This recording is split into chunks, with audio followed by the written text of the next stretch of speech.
प्रसाद खूपच छान बनवलेला आहे. अगदी मनापासून बनवलेला आहे. हो. आकाश मला म्हणाला, मंगेश काका, ईश्वरी खूप छान स्वयंपाक करते. तुझी फार स्तुती करतो.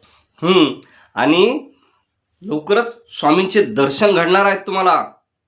स्वामींच्या उपस्थितीतच पादुकांचे अभिषेक होणार आहे आणि स्वामी लवकरच येणार आहेत.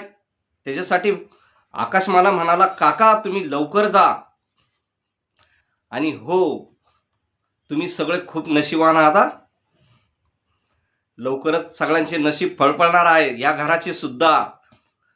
आणि स्वामींचा शब्द खरं ना खरं ठरतो एकदम. मला कित्येक वर्षाचा अनुभव आहे. हो.